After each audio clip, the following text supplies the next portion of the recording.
Hey guys, today I'll be showing you how to overclock your CPU.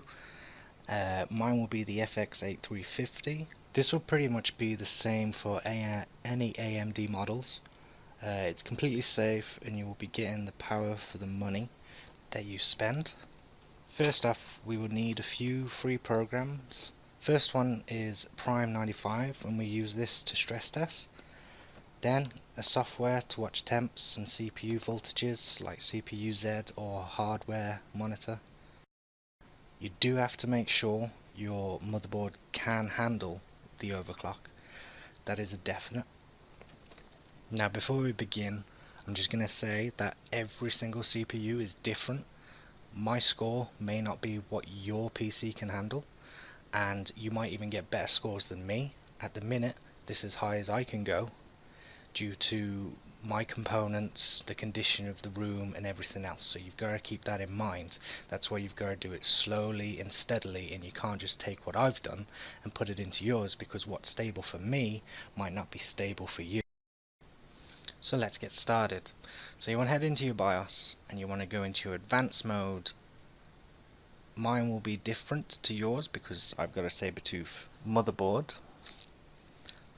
As you can see, I've already got it overclocked.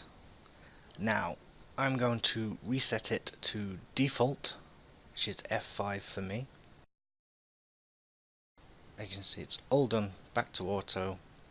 I'm going to save and reset. So now we're back again. I'm going to go back into advanced mode. Yours might be different, you'll just have to find the bits of information that I give you elsewhere on the motherboard and the system you use. As you can see, it's all at default. But now it's time to go to advanced CPU configuration. Make sure all of these are disabled, well, most of them. Cool and quiet you want off, C1E you want off, SVM you want off, Core C6 I leave on, HPC mode I disable, and I go back to AI tweaker. Now I'm going to go to manual because we want to manually override it. I'm going to put in 20 and then enter. Disable turbo core, leave that as it is, leave that as it is. Go on to memory frequency. Now mine's 1333 Hz. Put the CPU frequency to 2200 and the HT link speed at 2600.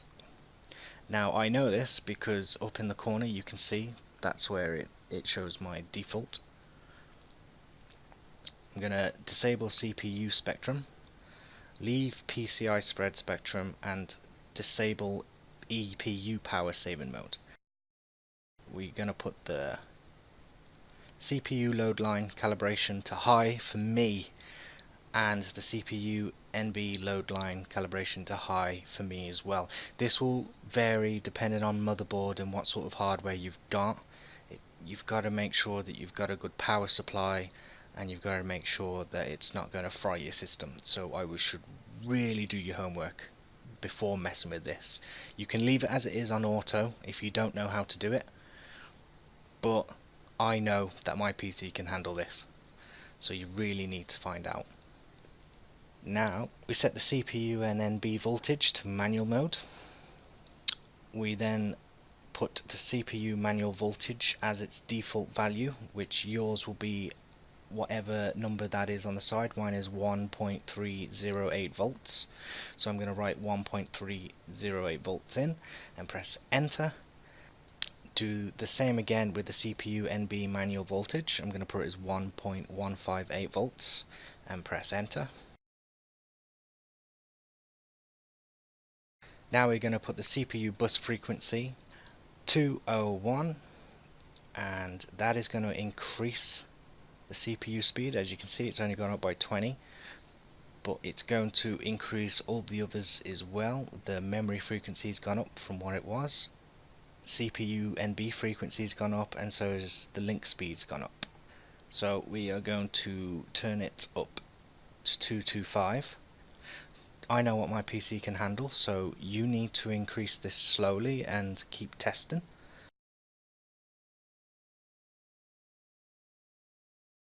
As you can see, the memory frequency has turned up. Now what you want to do is you want to try and keep it to around the default value of it.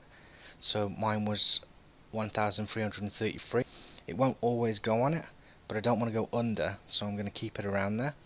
And it's the same for the CPU frequency and the link speed. I want to keep them around the same as well. So now we're going to stress test it at the settings that we had on. Now each one of these, this is Prime 95, this is Asus thermal radar, and this is the temperature that it has and the V-core temperature.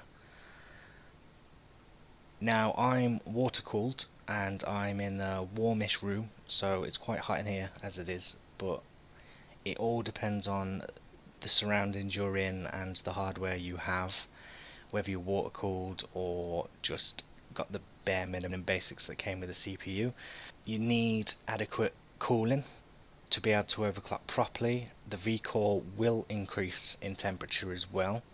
We keep rising the CPU frequency up from 201 to 225 to 230, and eventually you will come to a point where Prime 95 will stop working. So as you can see, we have actually hit where the Prime 95 has had to turn off one of the cores because there was a problem. This is as high as you can go, but that is not the end of it. You see, when you actually hit the not working stage, when one of your cores is shut down, you just reboot your BIOS. You go all the way down to the manual voltage and you increase it by 0.0125 volts, a little bit at a time, because my PC does completely different to yours and it will handle it differently, so you have to increase it slowly to be safe, because the higher you go, the more temperature you will have. So I know what mine is and I'm going to show you. I'm just going to put it to 1.4 and we're going to do the test again. Now I was getting a hell of a lot of heat from 1.4 volts. So on the core voltage, as you can see on the CPU Z, is 1.368 or 1.380. Now I reduced my my voltage down from 1.4. Now when you actually get a stable build, it will keep to a good stable temperature, the good stable voltage and good core speeds. If there is bottlenecking, you need to lower it down a bit or increase the voltages depending on your system. Like I said, it's all individual. I can show you how to do it, but my PC and my settings are going to be completely different to yours.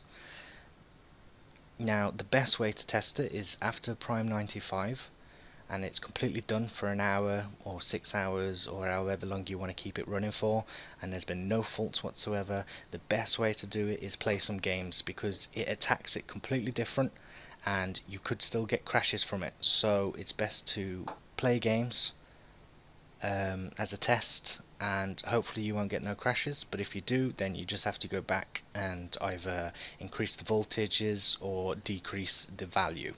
So I hope you understood this video, as it was my first tutorial on anything. I have been overclocking for years, but I just never got around to uploading a video. I've always fixed people's PCs and stuff, so hopefully I will have more videos on problem solving and PC building, GPU overclocking and more gaming. I hope you hit like and subscribe, and I will see you again.